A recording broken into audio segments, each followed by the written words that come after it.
Los beneficios de la obediencia a Dios. Vosotros corríais bien. ¿Quién os estorbó para no obedecer a la verdad? Gálatas 5:7. La palabra obediencia tiene varias definiciones.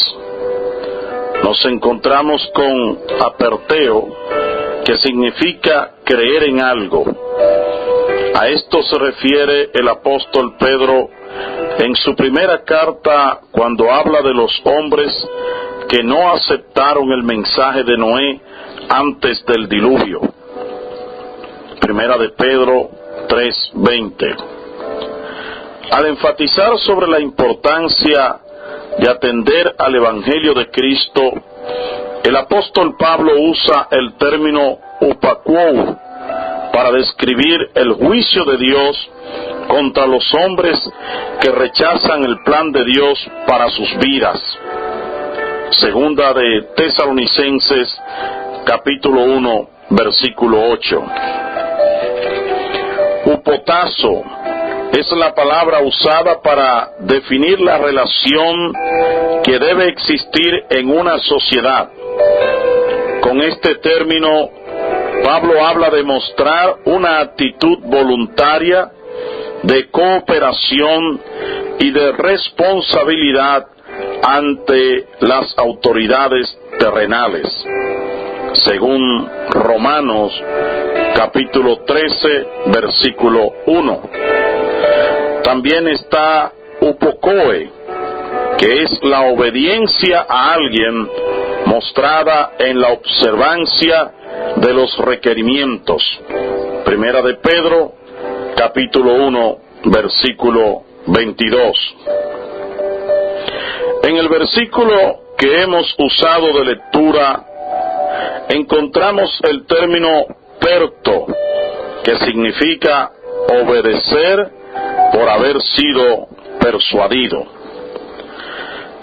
A pesar de tener todas estas definiciones importantes, la declaración más sencilla es decir que la obediencia es someterse a la voluntad de alguien. Y al hablar de los beneficios de la obediencia a Dios, estamos haciendo una delimitación clara que nos lleva a una relación profunda con el Omnipotente. Es muy posible que el hombre, en algunas ocasiones, tenga reservas en cuanto a obedecer a otro hombre, algún sistema o algo, simplemente por descubrir falta de capacidad, de transparencia, sinceridad, amor, entrega real o buen ejemplo. Sin embargo, esto no ocurre con Dios. El Señor no demanda obediencia hacia Él por su soberanía, sino porque Él ha sido fiel con la humanidad y su creación, y porque todo cuanto ha dispuesto es para nuestro bien. La Biblia dice que Él ni miente ni falla. En Dios podemos confiar ciegamente. Veamos algunos ejemplos importantes de hombres que obedecieron a Dios. Abraham. En Génesis capítulo 12, vemos que Dios ordena a este personaje abandonar su tierra, parentela, y lanzarse en busca de una tierra que el Señor le mostraría. ¿Por qué le pidió el Señor tal decisión? Abraham vivía en una sociedad y en una cultura muy afectada por el pecado. Allí parece que todo se había corrompido. En la Biblia encontramos sociedades y culturas que habían asimilado unos comportamientos que fueron rechazados totalmente por Dios. Mire usted que hacía unos siglos atrás Dios ordenó a Noé construir un arca para escapar del juicio enviado por el Altísimo ante los niveles de impiedad. Génesis 6 dice que a Dios le pesó haber hecho al hombre al ver su maldad. A Sodoma y a Gomorra la destruyó con fuego y azufre debido al pecado de la homosexualidad y el lesbianismo.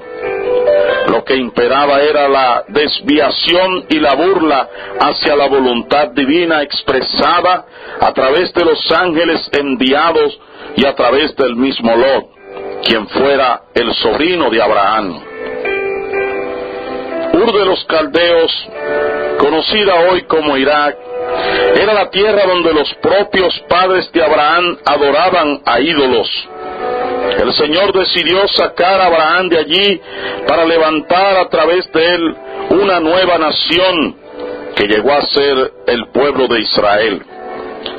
Hay quienes cometen el error de calificar simplemente como expresión cultural los niveles de desviación y de desenfreno que se vive en muchas sociedades.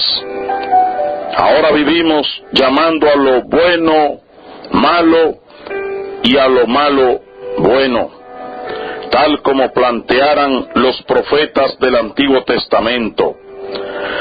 Hoy todo se ve desde el punto de vista de la relatividad. Ante la maldad y el pecado estamos perdiendo la capacidad de asombro. Hacen falta en nuestras sociedades hombres y mujeres con carácter verdadero y apegado a los principios de Dios. Nunca debemos aceptar como normal lo que ocurre con la música, el consumo de las drogas, el desenfreno sexual, la corrupción, la falta de seriedad y la no valoración de los principios éticos, morales y espirituales. En otras ocasiones, Dios no sacó a los suyos de las sociedades corruptas, sino que lo instó a mantenerse como un remanente fiel y a levantar la voz de protesta contra los pecados de los hombres.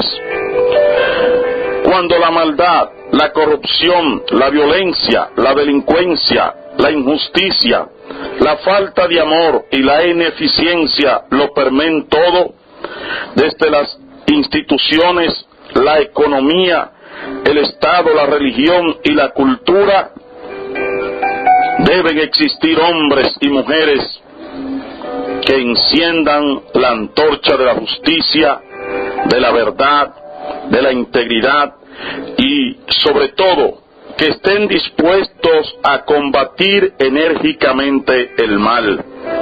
Esto es lo que significa obedecer a Dios. Los profetas. En el pueblo de Israel, los videntes jugaron un papel de capital importancia. En más de una ocasión los reyes y los jueces se torcían abusando del pueblo. Es altamente ponderable escuchar la voz de un Jeremías condenando los deslices de los reyes, a un Isaías denunciando la corrupción de la época y a un Malaquías describiendo la hipocresía de los adoradores del templo y de los líderes religiosos.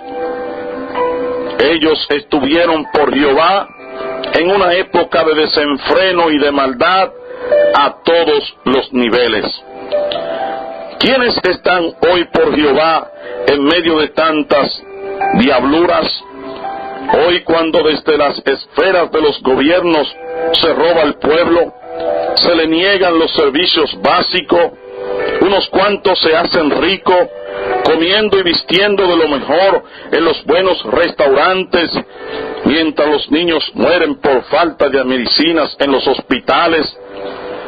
Nada funciona y parece no haber futuro.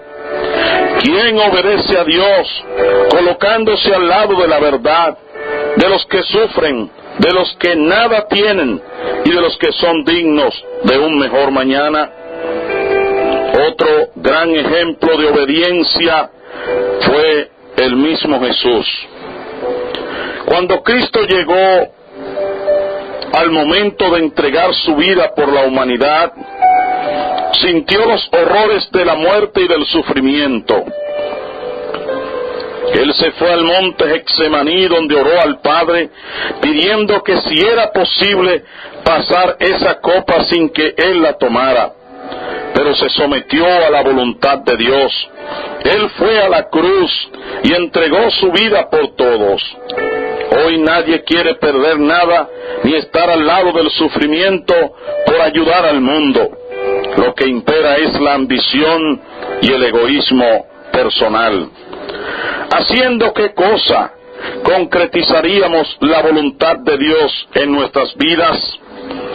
Dios no está presente entre los hombres de manera corporal o visible, pero Él ha dejado parámetros concretos y claros a través de los cuales expresa su voluntad para toda la humanidad.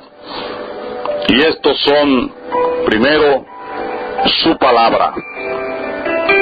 El apóstol Pablo dijo que las Escrituras fueron dadas para enseñar, instruir y exhortar al hombre de modo que produzca buena obra.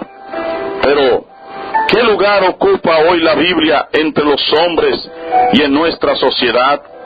Es cierto que ella campea en el centro de nuestro escudo nacional, sin embargo, son pocos los que le prestan atención.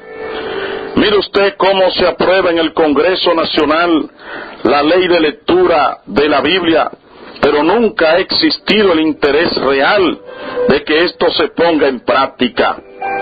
Nuestros hijos están creciendo con muchos programas computarizados que enseñan violencia y mucha maldad. Y los padres no se preocupan en que aprendan las verdades transformadoras de la palabra de Dios. En sociedades como la norteamericana, la Biblia ha perdido tanto valor que la han sacado del lugar que ocupaba una vez en las instituciones públicas. Por eso hay tanta violencia, vacío existencial, drogas y depresión.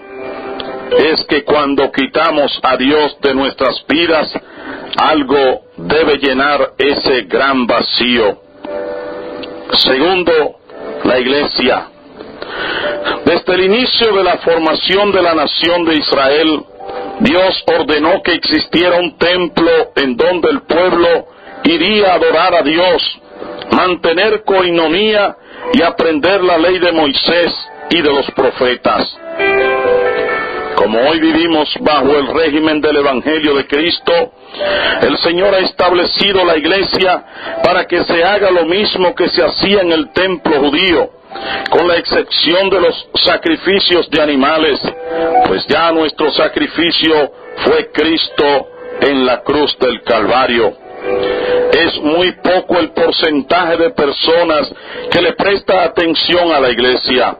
Los hombres y mujeres se pasan la semana empeñados en el pan y cosas materiales, pero los domingos en la mañana usted ve los estacionamientos de los residenciales y apartamentos llenos de vehículos pertenecientes a gente que no se levanta para ir a escuchar la palabra de Dios a una iglesia. Hoy vivimos solo para la carne, lo material y el hedonismo. Dios está lejos de la vida de mucha gente. Y eso mismo le enseñan y le transmiten a sus hijos. Él nos regala 6 días para que nos afanemos, pero no somos capaces de hacer un alto para ir un rato a la iglesia. Y eso lo hace el pobre, el rico, el docto y el indocto. Tercero, los líderes espirituales. A una sociedad no le basta solo con tener maestros en las escuelas y en las universidades para su buen funcionamiento. Debe tener líderes ejemplares que enseñen los principios del cielo. Los primeros se encargan de lo puramente material, pero los segundos tienen la responsabilidad de fundamentar al hombre en los valores éticos, morales y espirituales. Y esto debe ser siempre la espina dorsal de toda sociedad. Cuando esto falta, Sufre el Estado, la justicia, la economía, el hogar, la familia y la juventud. La misma democracia le debe mucho a la fe. Fueron las iglesias europeas las que parieron sus principios.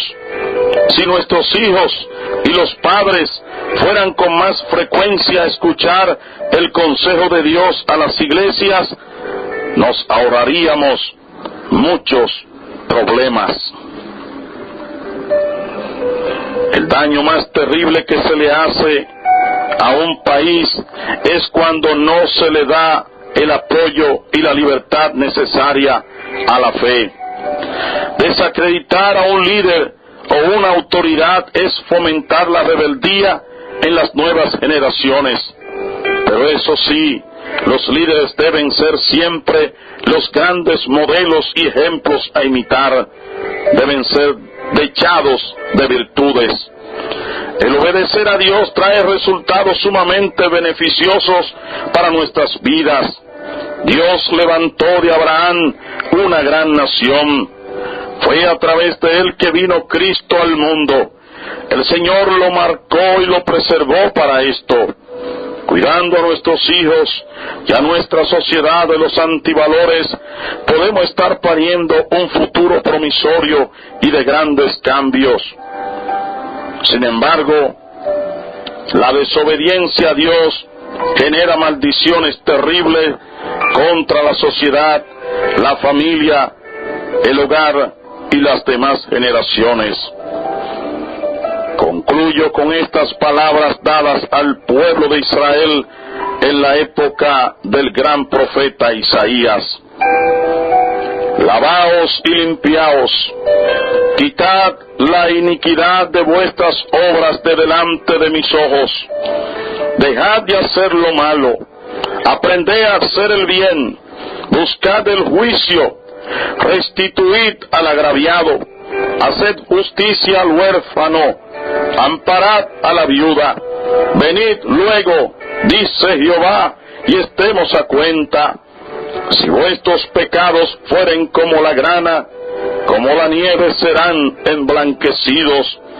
Si fueran rojos como el carmesí, vendrán a ser como blanca lana. Si quisiereis y oyereis, comeréis el bien de la tierra.